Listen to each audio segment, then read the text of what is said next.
El tema en esta mañana es la importancia de velar y orar. En Mateo 26, versículo 31 en adelante, Jesús, en la víspera de su muerte, les profetiza a los discípulos algo asombroso. Dice Mateo 26, versículo 31, entonces Jesús les dijo, todos vosotros, en primer lugar, ¿ven cuántas profecías? En casi 2 versículos. O sea, todos los discípulos, absolutamente todos incluidos, la primera profecía, en segundo lugar, se iban a escandalizar. Y nos incluye a todos, la segunda profecía es que todos se iban a escandalizar. Todos iban a huir y todos lo iban a dejar solo.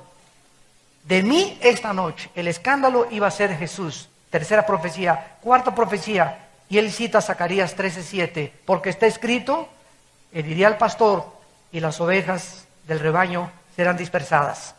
Jesús entonces comienza a preparar a los discípulos y a decirles, van a comenzar a desarrollarse una serie de eventos que ya estaban escritos, como Zacarías 13:7, que el pastor iba a ser herido y las ovejas se iban a dispersar, se iban a echar a correr los discípulos. Pero Jesús les dice, todavía en el versículo 32, otra profecía, pero después que haya resucitado. Él estaba absolutamente consciente de todo lo que iba a suceder. En su preconocimiento divino, Jesucristo sabía a qué horas lo iban a crucificar, qué día lo iban a arrestar, en qué momento lo iban a abandonar. Él estaba consciente absolutamente de todo lo que sucedía. Pero quiero decirles a ustedes que voy a resucitar. Y después de que resucite, dice el versículo 32, voy a ir delante de ustedes, o sea, me voy a adelantar a Galilea para que cuando ustedes lleguen a Galilea, yo ahí los voy a estar esperando resucitar. Respondiendo Pedro le dijo, aunque todos se escandalicen de ti, yo nunca me escandalizaré. Jesús le dijo, de cierto que esta noche, antes que el gallo cante, me negarás 3 veces. Pedro le dijo, aunque me sea necesario morir contigo, no te negaré. Todos los discípulos dijeron lo mismo. Hasta este momento todos ellos confiaban en la carne. Señor, yo voy a ser cristiano, yo nunca voy a cometer adulterio, yo ya no me vuelvo a emborrachar, ya no vuelvo a dejar de fumar, te prometo que voy a hacer esto para el siglo XXI y comenzamos a hacernos propuestas donde creemos que nuestra fuerza de voluntad es suficiente para poder caminar con Dios.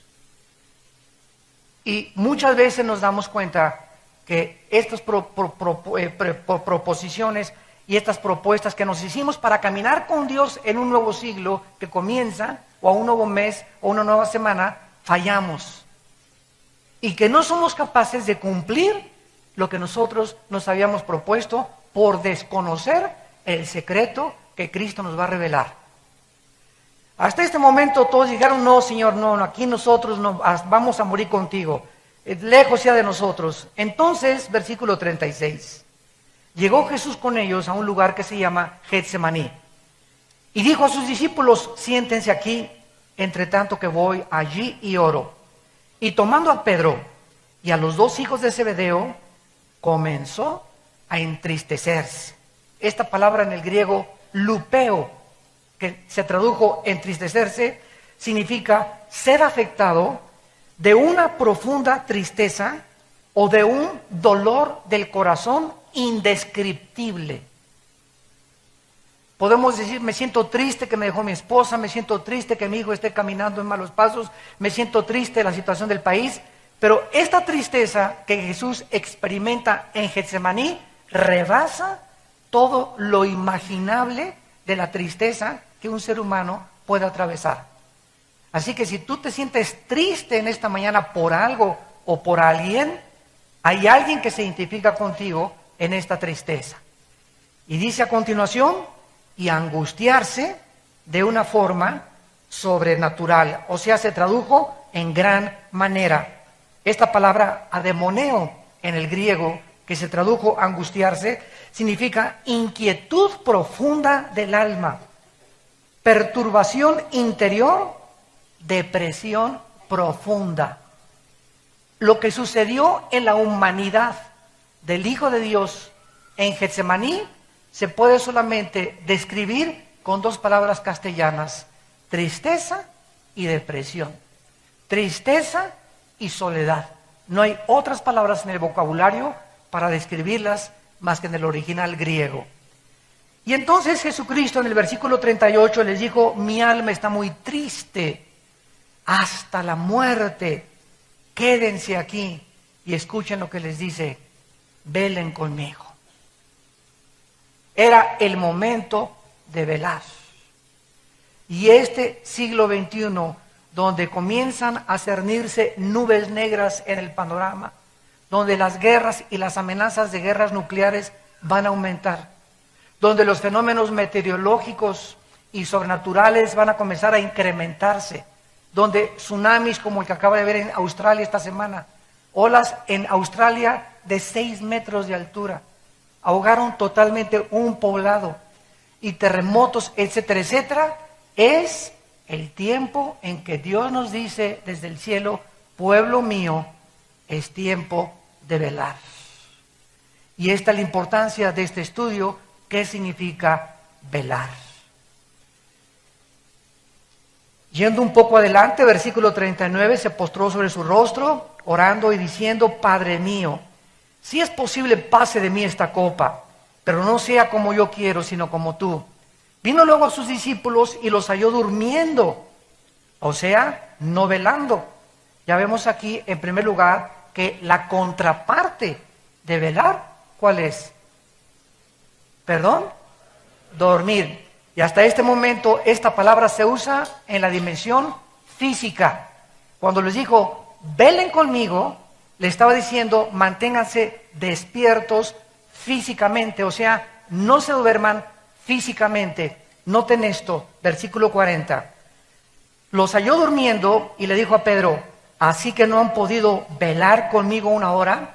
Aquí nos damos pues cuenta que la interpretación hasta este momento de velar es mantenerse despierto físicamente. Versículo 41 cambia totalmente la interpretación: velad y orar para que no entren en tentación. El espíritu a la verdad está dispuesto, pero nuestra carne es débil, débil, débil, débil, demasiado débil. Tienes que conocerte a ti mismo. Qué débil es nuestra carne. Porque hasta que no estemos conscientes de qué débiles somos, no vamos a velar.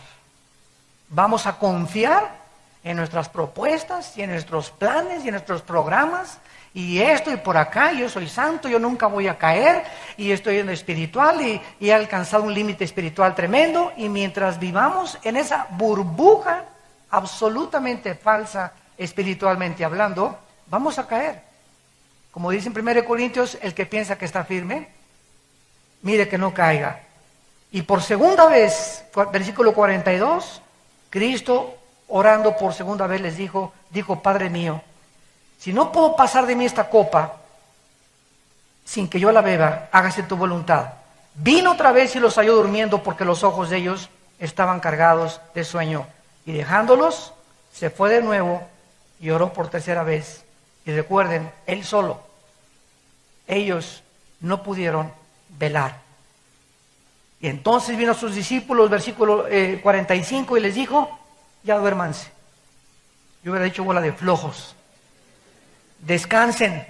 He aquí ha llegado la hora y el Hijo del Hombre se ha entregado en manos de pecadores. Levántense, vámonos, vean, se acerca el que me entrega. Esta es una de las principales advertencias y amonestaciones que Jesús les hace a los discípulos, y es importante que en esta mañana podamos descubrir el significado profundo de lo que significa espiritualmente la palabra velar. Por ejemplo, en 1 Corintios capítulo 16, versículo 13, dice el apóstol Pablo que debemos de velar y portarnos varonilmente. haciendo justicia. Y veamos nosotros que casi siempre en la Biblia, principalmente en el Nuevo Testamento, cuando se usa la palabra velar, va asociada de la palabra orar. Velar y orar son dos actitudes que forman una sola moneda. No se pueden separar. Son absolutamente hermanas. Por eso es que muchos de ustedes, cuando se proponen orar, ¿qué sucede? Les vence el sueño. Y por eso no es recomendable orar acostado, a menos que tengas alguna deficiencia física o tengas problemas en los meniscos, en tus rodillas y no te puedas hincar o sentar. Pero el problema cuando oramos dormidos, ahí me ha pasado muchas veces, me quedo dormido. Y ya no sé ni a qué horas me quedé dormido, pero oré 4, 5, 6, 8 minutos de acuerdo al cansancio que tengamos y ahí nos quedamos. Y cuando queremos velar, no lo hagas acostado, por favor, porque te vas a quedar dormido. Estas dos palabras, velar y orar, nos ilustran las más importantes acciones que debemos de tomar en nuestra vida cristiana, sobre todo en los tiempos, repito, que estamos viviendo antes de la segunda venida de Cristo al mundo. Lo que se nos está diciendo es que no podemos en el mundo ser solamente espectadores pasivos. Soy cristiano y veo todo lo que pasa, oigo estos chismes, oigo por acá, vengo a la iglesia, me siento acá, me siento allá. Entonces somos espectadores de un partido de fútbol sin tomar parte como jugadores, que es lo que Dios nos está diciendo, que no podemos seguir en el asiento el domingo solamente calentando aquí la banca y viniendo a oír la palabra y entre semana nunca hablas de Cristo a nadie. Tal vez desde que te convertiste no has ganado una sola alma. En tu familia hay cantidad de personas que aún no conocen a Cristo. ¿Y todo por qué? Porque no te has mantenido despierto espiritualmente. No te has mantenido despierta espiritualmente. Has estado en una vida cristiana dormida espiritualmente, sin tomar parte activa de lo que Dios nos manda a hacer. Vayan al mundo y prediquen el Evangelio a toda criatura. Y es una orden, un mandato, no solo a los misioneros y a los predicadores, sino a todos los cristianos. Tenemos la responsabilidad de compartir a Cristo, de hablar de Cristo a tiempo y destiempo, en el funeral, en la fiesta, en Navidad, en el Año Nuevo, al panadero, al lechero, al tendero, a la familia cuando hay reunión en la familia, al taxista que me lleva en el camión, en la ruta 100. No podemos más que recordar esto. El mundo es como una isla llena de edificios que se está hundiendo. Y ahí están los hombres todavía queriendo hacer más edificios más altos y más construcciones, y está hundiéndose la isla con todos los que estamos en la isla viviendo. Y cuando se hunda todo, cuando se acabe todo, porque todos tenemos que morir, lo único que va a sobrevivir son las almas. Las almas de tu abuelita, las almas de tu tío, no la de tu perro, la de tu primo, la de tu cuñado, la de la gente, de todas las personas que vienen del mundo. Es lo único que sobrevive. Todo se hunde, el mundo se va a acabar, va a haber cielos nuevos y nueva tierra. Nosotros vamos a sobrevivir. Y cuando sobrevivamos y pasemos a la otra dimensión que nos está esperando, en la otra vida, de esto voy a hablar en la otra conferencia, la vida en el cielo, vamos a descubrir que lo que hicimos mientras estábamos velando, despiertos espiritualmente, va a tener repercusiones eternas en las recompensas y en la posición de autoridad que vamos a recibir en la otra vida. En otras palabras, si tú vas a ser en la otra vida presidente de 4 o 5 naciones o gobernante de la galaxia Andrómeda, o vas a tener posiciones de autoridad en el reino de Dios, va a ser no porque le caíste bien a Dios ni a Cristo. Ahí no va a haber compadrazgos ni nepotismo. Va a ser por tu fidelidad que tuviste mientras estabas en el cuerpo. No perdamos el tiempo. ¿Qué tan importante es velar? Antes de entrar a este estudio, consideremos que otra vez se encuentra con la palabra asociada de orar, porque el Espíritu Santo une la palabra velar con orar en toda la Biblia. Vamos pues a introducirnos al estudio. La palabra velar significa en el griego etimológicamente, es la palabra gregoreu, como si fuera Gregorio, grego, reu, y significa mantenerse despierto, no dormirse, estar en guardia, mantenerse vigilante y alerta ante los peligros espirituales de los cuales estamos rodeados. Jesús dijo, los mando como ovejas en medio de lobos. Los coloco en un mundo donde ustedes no pertenecen, porque Jesús dijo en Juan 17 que nosotros no éramos de este mundo. En el momento en que recibes a Jesucristo, somos trasladados, dice Gálatas, de un mundo espiritualmente, no geográficamente hablando, de un mundo espiritual de tinieblas, donde se nos abren los ojos y comenzamos a ver el mundo con los ojos del Espíritu Santo y de Dios, para ver cuáles son los verdaderos valores a lo que le debemos dar importancia y qué es realmente lo que se encuentra detrás de la fama, del dinero, del poder y de la popularidad del falsamente llamado conocimiento humano. Entonces, esa luz que se nos da a través del Espíritu Santo cuando Él entra a nuestra vida, que nos abre los ojos al mundo real al que vivimos, ya no es el jijiji, jojojo, y la vanidad, y las mentiras ilusorias, etcétera, etcétera. Es un mundo que está en contra de nosotros. Es un mundo que se opone a este libro. Es un mundo que odia a Dios. El mundo que nos rodea es el que crucificó a Dios. Los pecados del mundo son los que crucificaron a Cristo en la cruz. Por eso vas a ser perseguido, malentendido, calumniado, chismeado, rechazado, perseguido, porque no pertenecemos a esta sociedad. Cuando dice Jesús que seamos santos porque Él es santo, significa sean separados. No hagas lo que el mundo hace, sepárate del mundo. No te digo que te vayas a un convento, ese fue el error de Roma.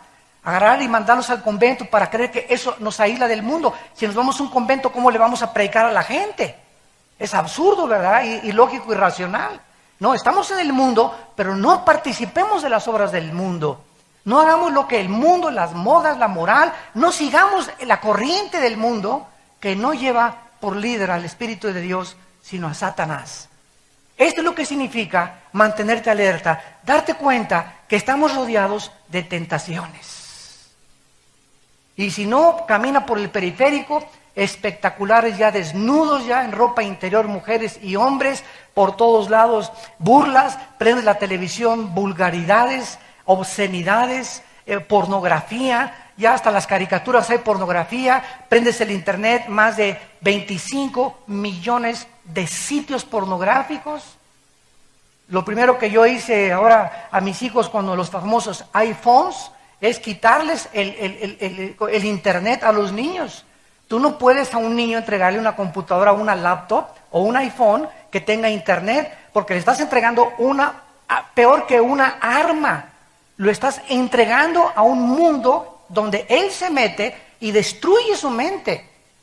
Que mi esposo y yo le dijimos a nuestros hijos, ¿quieren internet? Aquí en la casa. ¿Quieres hacer tarea? Aquí en la casa y en mi oficina está el internet. Y ahí te metes y yo veo qué cosa estás haciendo. Pero tú no vas a traer internet en tu iPhone, ni en tu iPad, ni tampoco en los cientos de cosas cibernéticas que existen ahora. ¿Por qué? Porque es algo que los destruye a los niños y a los jóvenes.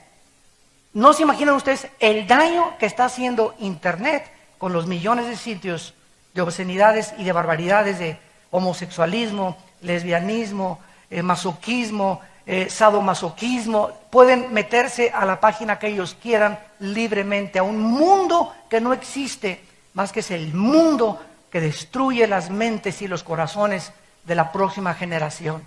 Y nosotros somos responsables de cuidar que nuestros hijos puedan meterse y estudiar y no meter en su mente cosas que los vayan a destruir. Entonces, esta palabra velar, mantenernos alertas, mantenernos despiertos, es la palabra que se usa para una persona que cuida un edificio. ¿Qué es un velador? Alguien que está velando.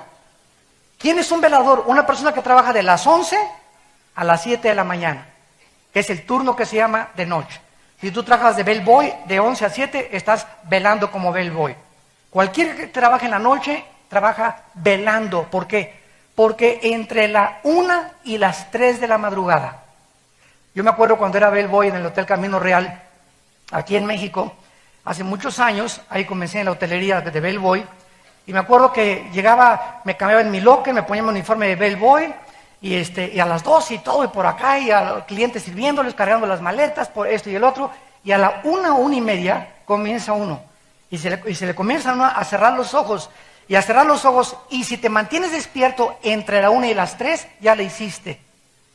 Porque es un momento y un periodo de tiempo donde el cerebro no soporta ya mantenerse despierto. Es nuestra fisiología, es la forma natural que el cerebro fue programado por Dios, y te agarra el sueño y un parpadeo así te quedas dormido. Y es precisamente entre la 1 y las 3 de la mañana donde más oscuro se encuentra el tiempo. De las 3, 4, 5 de la mañana ya comienza el amanecer, ya no es tan difícil mantenerse despierto. Pero ahorita estamos entrando a la 1 o 2 de la mañana en el mundo. Estamos entrando a la época más tremenda de las tinieblas espirituales del mundo. Romanos capítulo 13. Dice el versículo 11 al versículo 14. Romanos 13, del 11 al 14. Y esto, vean el énfasis espiritual de esta amonestación del apóstol Pablo. Romanos 13, 11. Y esto conociendo el tiempo. O sea, ¿qué responsabilidad tenemos nosotros de saber en qué tiempo estamos viviendo? Debemos de conocer que nos encontramos a las 2, 3 de la mañana. El mundo está oscureciéndose. Dice Isaías, y las tinieblas cubrirán el mundo, pero a ustedes les resplandecerá la luz.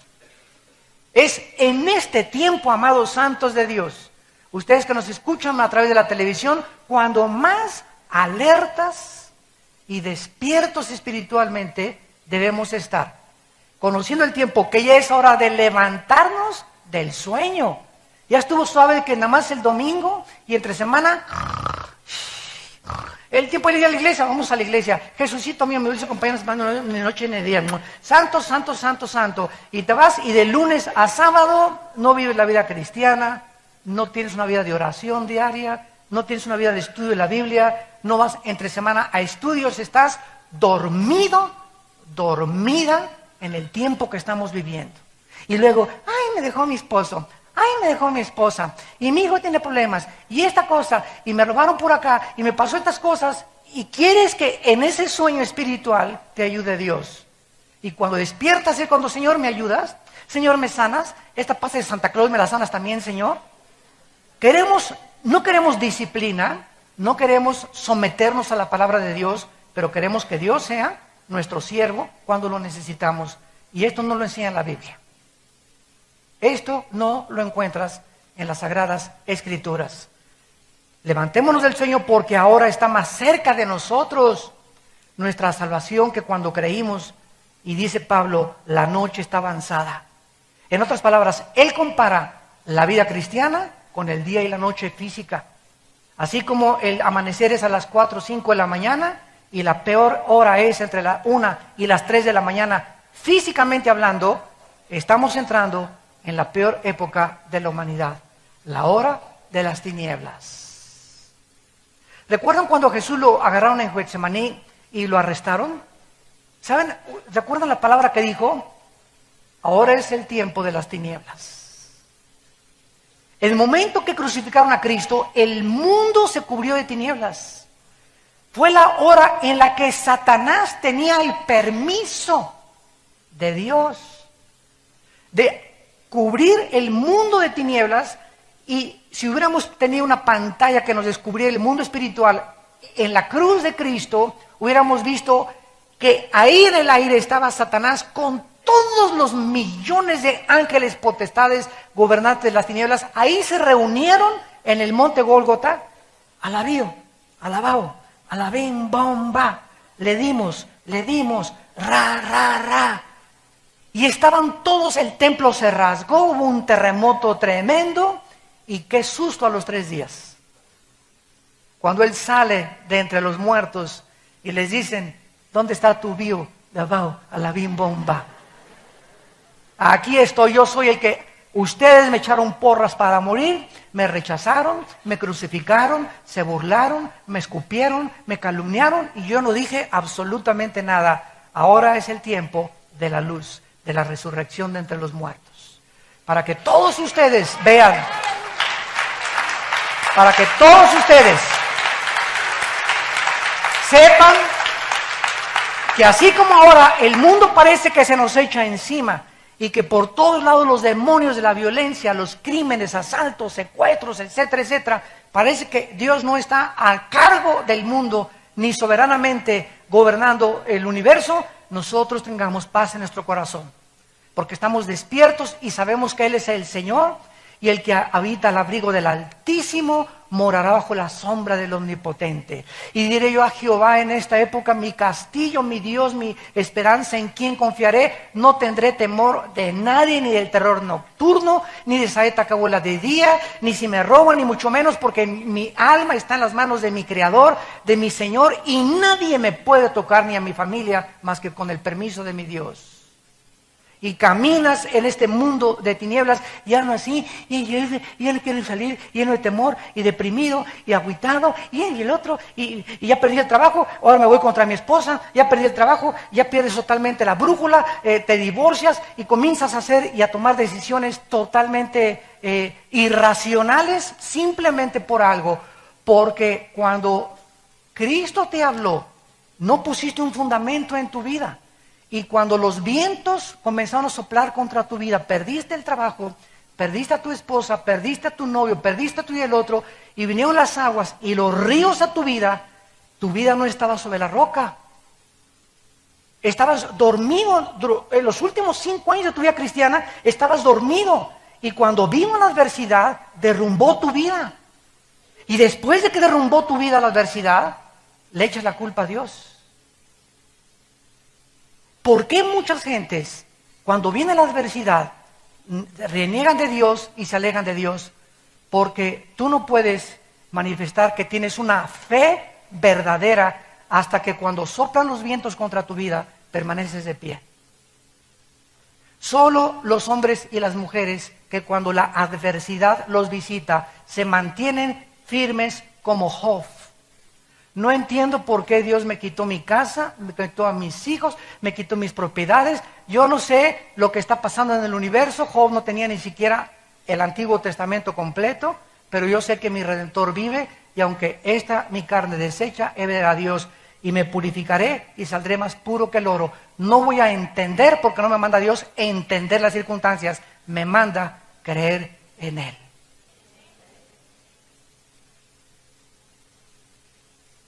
Esta es la fe.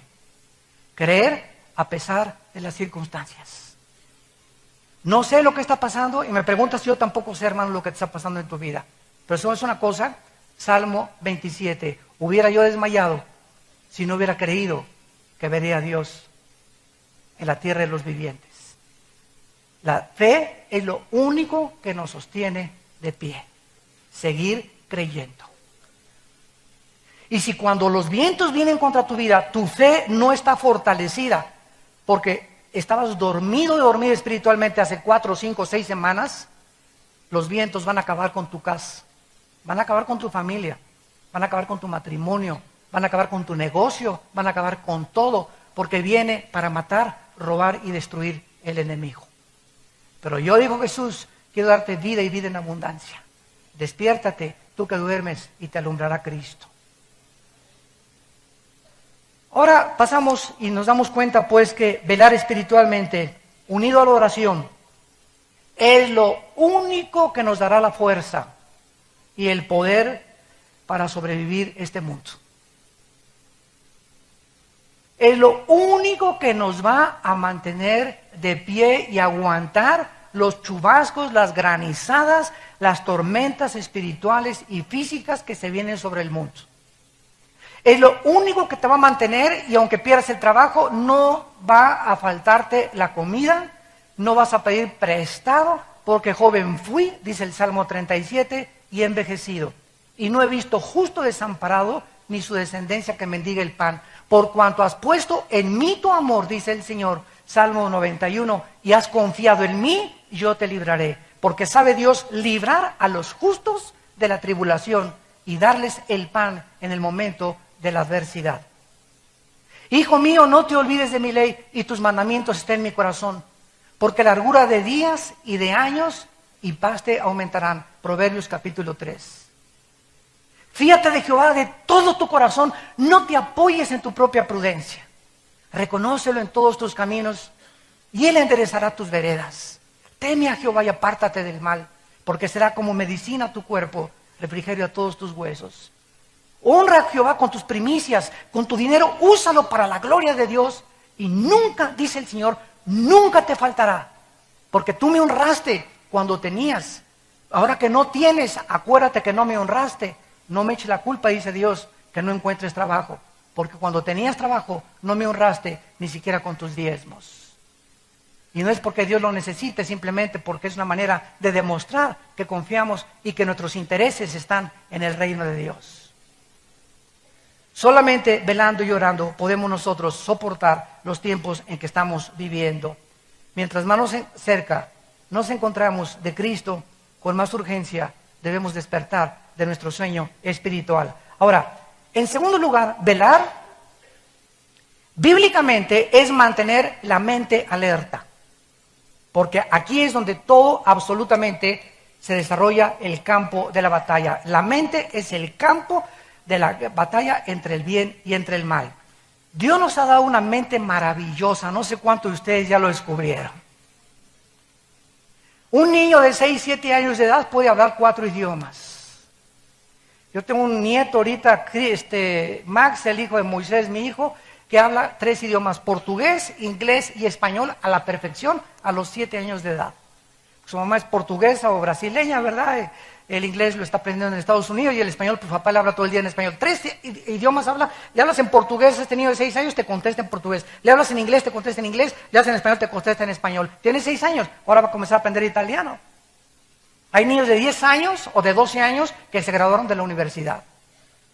Hay personas como Stephen Hawking, que ahorita se considera el físico matemático ateo, por cierto, del mundo en Inglaterra, que le das una hoja con ecuaciones y solamente las ve 30 segundos y memoriza más de 30 ecuaciones en 30 segundos.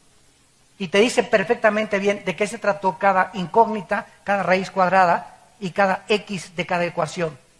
¿No se han dado cuenta ustedes que la mente que Dios nos los dio para que estudiáramos, para que aprendiéramos, para que observáramos, para que analizáramos, para que juzgáramos, para que discerniéramos, para meditar, para memorizar y para pensar?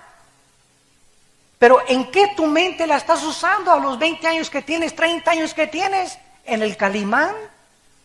¿Nada más la sección de deportes, si ganó el América o si perdió el América? ¿O si los Steelers van ahora al Super Bowl? Y la televisión, las telenovelas, te roban tu mente las telenovelas. Te la vacían las películas, las telenovelas. ¿Por qué? Porque nunca memorizas la palabra, nunca la reflexionas, nunca piensas, nunca ponderas acerca de lo que estás leyendo. Y esta es la razón por la cual tu mente es de ostión. La tienes así, tu mente la tienes completamente obstruida. Entonces no tienes una mente que pueda discernir, pensar, analizar, tomar decisiones. ¿Por qué? Porque no has ejercitado tu mente. Romanos 12:2. No se conformen a este mundo, sino transfórmense por medio de la renovación de vuestro entendimiento. En el griego dice, no dejes que el mundo moldee tu manera de pensar. Transfórmate, no pienses como piensan los científicos ateos, los artistas de cine, los cantantes, etcétera, etcétera. No le creas a Paquita lo del barrio, la que dice de los hombres, etcétera, etcétera, porque al ratito vas a creer que eres una rata de 3 patas. No creas los comerciales, no creas lo que dice en la televisión, no creas todo el 100% lo que ves en las noticias, en los periódicos. Trata de meterte a mi palabra, dice el Señor. Métete a mi palabra, comienza a memorizar 2 versículos en la mañana, 2 en la tarde, 2 en la noche, como si fueran chochos de un médico. Señora, tómese usted 2 chochos en la mañana, 2 en la tarde y 2 en la noche. Y llegas a los 15 días, ay, pues me sigue doliendo la panza. Se tomó los chochos, no me los tomé, pues ya no regrese conmigo, dice el doctor. O va a hacer usted lo que yo le digo, o yo no soy responsable de su sanidad. Y así estamos nosotros los cristianos. Ay, Señor, tengo tantas tentaciones y no puedo aguantar, y no puedo dejar el cigarro, y no puedo dejar aquello. ¿Por qué? Porque no obedece lo que te está diciendo. Josué 1, 8 y 9, Josué, día y noche, día en la mañana y en la noche antes de acostarte, cuando te levantes y cuando te acuestes, medita en mi palabra. Memorízala, reflexiónala, guárdala, piensa en ella.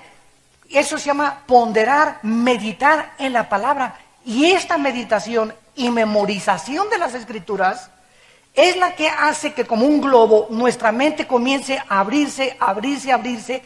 Y mientras más palabra tengas en tu mente, tienes una percepción espiritual mucho más grande de lo que está pasando en las naciones, en el mundo, en la ciencia, en tu escuela. Comprendes a las gentes, comprendes las iglesias, tienes estabilidad, tienes brújula, porque eres lleno de la palabra de Dios.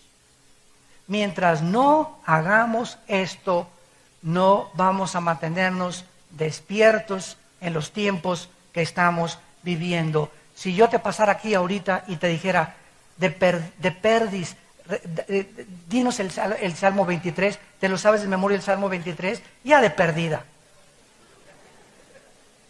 No, hermano, no me sé Juan 3:16.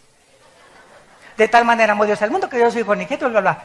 ¿Te sabes el Salmo 91 de memoria? ¿Te sabes algún salmo de memoria? ¿Te sabes algún capítulo entero de memoria de la Biblia? O por lo menos todo Proverbios capítulo 3, o Proverbios capítulo 8, o Salmo 27, Dios mi fortaleza, mi salvación, de nadie de temer. ¿Podrías pasar aquí y decirnos 30 versículos de memoria que en tus 10 años y 15 años o 20 años de cristiano no has podido memorizar 20 versículos de la Biblia? ¿Te das cuenta la mediocridad de la vida espiritual que estás atravesando y viviendo? Y así quieres, ¿y qué fue la predestinación? ¿Y qué pasó con el arca de Noé? Y no entiendo Apocalipsis, y no entiendo esto. Y todos somos los hipócritas, y comienzas a llenarte de prejuicios mentales porque no tienes juicio ni sabiduría para vivir. Porque lo que nos da la sabiduría es la palabra de Dios. Salmo 19, la ley de Jehová es perfecta, que convierte el alma. El testimonio de Jehová es fiel, que hace sabio al sencillo. Los mandamientos de Jehová son rectos, que alegran el corazón. El precepto de Jehová es puro, que alumbra los ojos. El temor de Jehová es limpio, que permanece para siempre.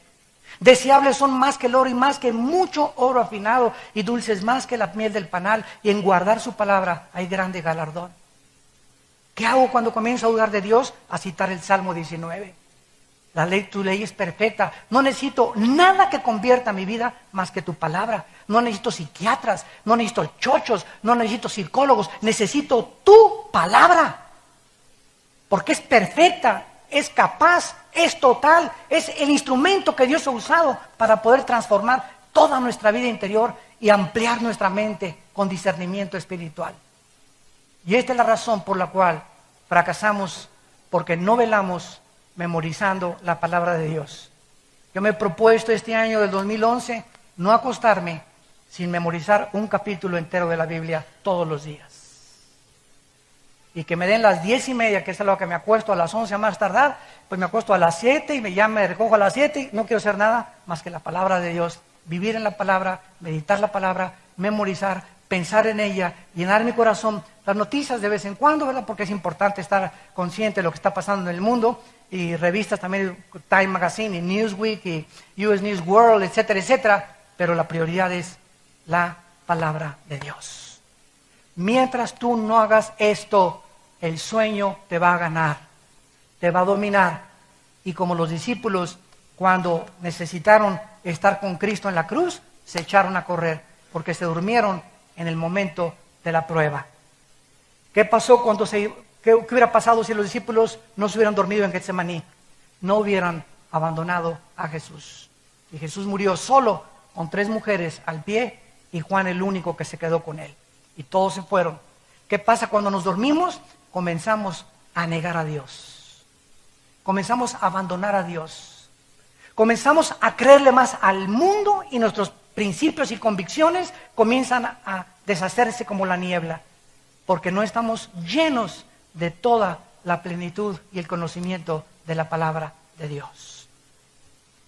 En penúltimo lugar, dice la Biblia que al contrario de todas las religiones paganas, es muy significativo que el cristianismo está basado en mensajes escritos y hablados. No sé cuándo lo habías podido tú pensar. Mensajes escritos en la Biblia, porque el pueblo de Dios se llama el pueblo del libro. Así se nos llama, el pueblo del libro de la Biblia. Nuestro valor, nuestro fundamento es la Biblia, no mi razón, mi filosofía, ni Sartre, ni Darwin, ni Freud, ni Sagan. No, mis principios vienen de este libro. Somos el pueblo de la Biblia. Los mormones es la Biblia más Doctrinas y Convenios, más la Perla de Gran Precio. Los Testigos de Jehová, la Biblia más el Atalaya. El romanismo, la Biblia más las tradiciones de la iglesia, etcétera, etcétera. Pero nosotros somos el pueblo del libro. Esta es la característica más importante del cristianismo. Es la Biblia, nada más. No hay nada que quitarle, no hay nada que agregarle. Es suficiente para nosotros este libro. En contraste, la mayor parte de las religiones paganas enfatizan imágenes, ídolos, símbolos y rituales, los cuales están comenzando a entrar al cristianismo. En lugar de que esto sea nuestro fundamento, ahora, vengo a oír una palabra de profecía. Vengo a que me diga si me voy a casar. Llegó un profeta y voy a oír para ver si a lo mejor voy a pasar al frente para que me diga, tú vas a ser el ungido de las naciones. Esta iglesia va a ser fuentes de agua viva donde salgan. De aquí va a salir el avivamiento, etcétera, etcétera. Estamos comenzando a salirnos del mensaje profético que está terminado al misticismo espiritual.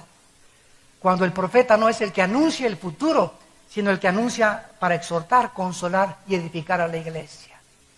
Los eventos futuros están completos en la Biblia, Apocalipsis 22, y no hay nada que quitarle ni nada que agregarle. Cualquiera que te diga, en el 2011 se acaba el mundo, en el 2012 se acaba el mundo, en junio de tal fecha, son falsos profetas. La hora no la sabe nadie más que Dios. En Mateo capítulo 24, Cristo, antes de partir y de terminar su misión con los discípulos, les hizo mucho énfasis precisamente en esto, capítulo 24 de Mateo, versículo 42. Mateo 24, 42. Y les dice Cristo, velad. Ahí está otra vez. Porque no saben a qué hora ha de venir el Señor. En otras palabras, cuídate que si Cristo regresa hoy en la noche o si Cristo regresa mañana, te halle durmiendo espiritualmente. Cuidado, porque te quedas. Te quedas.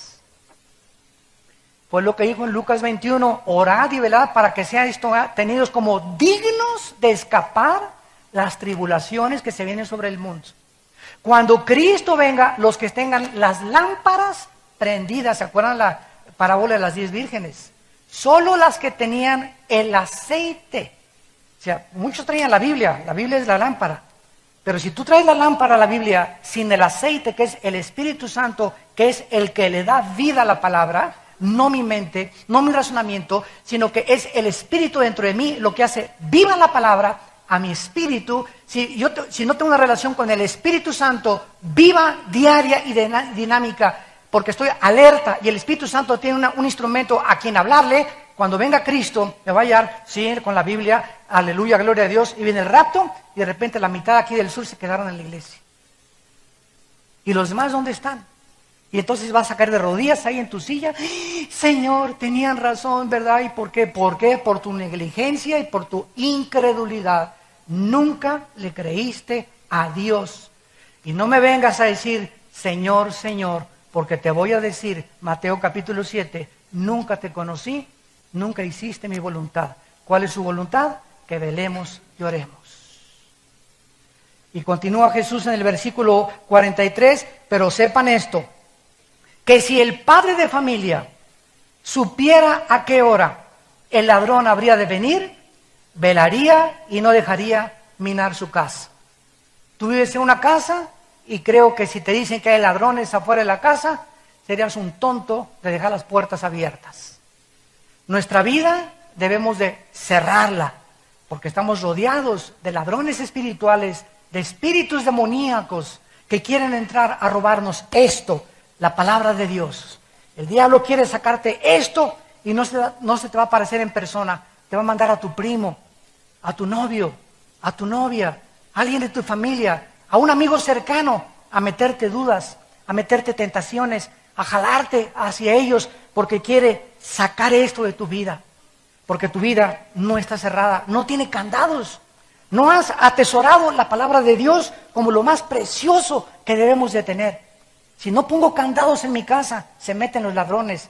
Si no pongo candados en mi vida espiritual, el enemigo viene a robarnos, a destruirnos y a destruir nuestra mente y los valores y la confianza y la esperanza que Dios nos ha dejado. Y dice el versículo 43, si el padre de familia supiera, o sea, si nosotros también supiéramos a qué horas vendría el ladrón, ¿verdad? Pues velaríamos, pero tanto también ustedes estén preparados, porque el Hijo del Hombre vendrá a la hora que no pensáis. ¿Quién es el siervo fiel y prudente al cual puso su Señor sobre su casa para que les dé el alimento a tiempo? Bienaventurado aquel siervo al cual cuando el Señor venga le halle haciendo así. ¿Quién de ustedes va a ser el prudente y el fiel que cuando Cristo venga los va a encontrar o nos va a encontrar enseñando su palabra a nuestros hijos? ¿O alimentándome con la palabra cuando Él venga? ¿O que me agarre dormido y me acosté antes memorizando la palabra de Dios? ¿Quiénes van a ser esas personas, dice Jesús, que cuando yo venga las voy a encontrar así, en mi palabra? Despiertos espiritualmente, alertas espiritualmente. Dice el versículo 46, dichoso y feliz, bienaventurado, cuando el Señor venga te haya haciendo así. De cierto te digo que sobre todos sus bienes te pondrá. ¡Qué barbaridad! Que mi papá me dijera, mira, te voy a dejar en Cuernavaca y quiero decirte que no sé cuándo voy a ir por ti, pero cuando yo llegue, si la casa que te dejé la tienes bien pintada y bien cuidada y con buen mantenimiento, y el coche que te dejé lo tienes bien cuidado y has hecho lo que te digo, cuando yo venga te voy a dar $100 millones. Y voy a darte todos mis palacios y toda mi herencia. Pues no va a pasar un día sin que revise la casa, sin que tengan un problema, para que cuando mi papá venga la encuentre perfectamente bien así. La casa es nuestra vida, somos el templo de Dios. Cuida tu manera de pensar, cuida tu vida sexual, cuida tu vida mental, cuida tu vida física, cuida lo que comes, cuida lo que bebes, porque es la casa de Dios, es el templo del Espíritu Santo. No es de nosotros, Dios nos los prestó este cuerpo para habitar temporalmente. Cuando Él venga y tu cuerpo está bien cuidado, Él te va a poner y te va a dar muchos bienes que no te imaginas lo que te va a dar. Es lo que Cristo nos quiere dar a entender. Y dice el versículo 48, pero, y aquí está lo contrario, si aquel siervo malo dijera en su corazón, mi Señor tarda en venir, ¿cómo demuestras este corazón de mal siervo? Cuando te duermes espiritualmente. Lo contrario a mantenerse velando es dormirse espiritualmente. Y cuando comienzas a parpadear y ya no lees la Biblia más que ya cada 2 o 3 días, ya no oras más que allá cuando te acuerdas, ya no hablas a Cristo más que allá cuando te acuerdas, sin que te des cuenta, estás ya parpadeando, ya durmiéndote, y viene la hora oscura, vas a caer dormido totalmente. Y vas a convertirte en un mal siervo. si cuando Cristo venga, Él te halle en estas circunstancias, versículo 49, y comenzare a golpear a sus consiervos, o sea, comienzas a hablar mal de los cristianos, comienzas a criticar a todos los pastores, comienzas a criticar a las iglesias, siempre que alguien se junta contigo es crítica, tijereteas hasta la Madre Teresa, ¿verdad? Hablas contra todos mal, etcétera, etcétera. Cuando una persona comienza ya a hablar mal de sus mismos hermanos en Cristo, ya denota un corazón malo de incredulidad. Porque no estás hablando contra tus hermanos en Cristo, estás hablando mal contra el cuerpo de Cristo, que somos nosotros. Es como si llegas y le metieras un navajazo a un hermano. Y somos el cuerpo de Cristo, todos los cristianos, y se nos manda amarnos, se nos manda soportarnos, se nos manda perdonarnos, como Él nos perdonó y nos aceptó desde la cruz. Si cuando Él venga te haya haciendo así, y comiences a comer y a beber con los borrachos, que te halle ahí en la cantina a las 3 de la mañana, ¿verdad? Gritando viva Zapata con una tequila de Don Julio. Versículo 50, vendrá el Señor de aquel siervo. Fíjate que les llama siervos a esas personas, o sea, se consideraban siervos de Dios. Estaban entre nosotros, militaban junto con nosotros, pero salieron de nosotros porque no eran de nosotros. Entonces no todos los llamados son escogidos, ni todos los que se dicen siervos son siervos de corazón recto con Dios. Vendrá el Señor de aquel siervo en el día que éste no espera y a la hora que no sabe, y lo castigará duramente. Pondrá su parte con los hipócritas. Allí será el lloro y el crujir de dientes. Amados santos de Dios, nos encontramos realmente en los últimos tiempos, no cabe la menor duda. Cristo nos manda mirar, estar atentos a todo.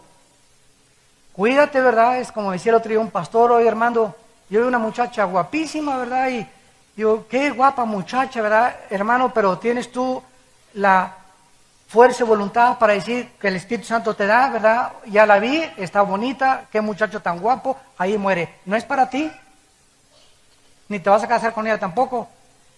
Tu esposa es a la que tú tienes que serle fiel. Y cuando una mujer viene y me dice: oiga, hermano pastor, quiero decirle que mi esposo, yo no puedo ser cristiana porque mi esposo me hace enojar a cada momento, yo le contesto, escuchen esto, los que ustedes son consejeros, dile a esta señora: es una mentira que tu esposo te hizo enojar, usted se enojó porque usted escogió enojarse. O sea, cuando yo digo me hizo enojar, estoy diciendo él tiene la culpa de mi enojo. No, yo me enojé, yo escogí enojarme. Porque si yo escojo no enojarme a pesar de lo que me digan, es porque yo soy responsable de mi enojo. Pero no le digas, me hizo enojar. El diablo me hizo esto. ¿Por qué? Porque estamos evadiendo el sentido de responsabilidad que Dios nos ha dejado, de que somos responsables de nuestras actitudes y emociones. Me hizo enojar, no te hizo enojar, tú escogiste ser enojado. Me hizo emborracharme, espérame tantito, tú te emborrachaste porque tú escogiste emborracharte. Que mi novio me comenzó a dar, no te comenzó a dar, tú aceptaste que te comenzara a dar. Y tú dejaste que te manoseara y te embarazaste porque tú quisiste eso. No me vengas a mí con cuentos chinos. Nosotros determinamos a dónde llegamos y lo que queremos hacer. Así que no vengas, es que si yo tuviera una esposa más santa, hermano, que fuera como la Madre Teresa, de piadosa, y que me amara, etcétera, etcétera, pero mi esposa me impide yo ser el apóstol de Dios para las naciones. ¿Sabes una cosa? Ni tu esposa, ni tu perro, ni tu mamá, ni nadie puede impedir ni abortar el plan de Dios para tu vida, más que tú nada más. Que tu esposa es la leona de Santa Julia. Ok, que siga siendo y que siga rugiendo, a ti no te llega. No digas, me contaminó, no, tú dejaste que te contaminara.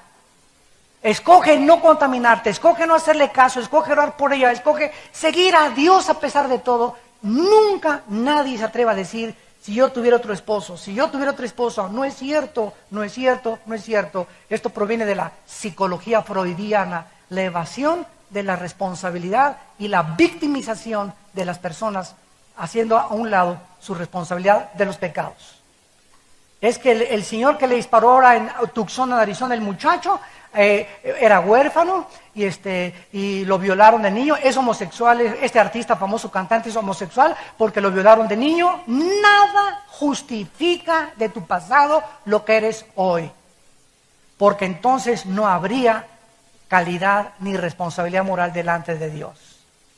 Mi mamá fue la prostituta de Santa Julia, la leona de Santa Julia, ahí me violaron 3 veces. Yo he escogido seguir igual que el que me violó, ser homosexual. Yo he escogido ser lesbiana, yo he escogido emborracharme. Mi madre y mi padre fueron lo peor, pero yo he escogido lo que soy, porque yo tengo fuerza de voluntad. Nadie ha violado mi voluntad para yo determinar mis decisiones morales.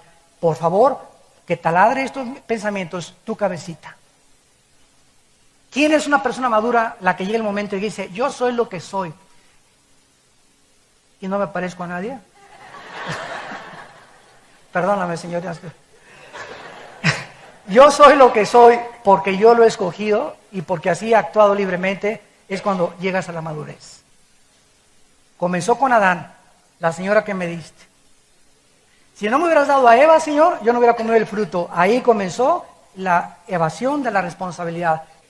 Amados en Cristo, esto es lo que la Biblia nos enseña, que debemos de mantenernos atentos, velar, orar y perseverar en su obra.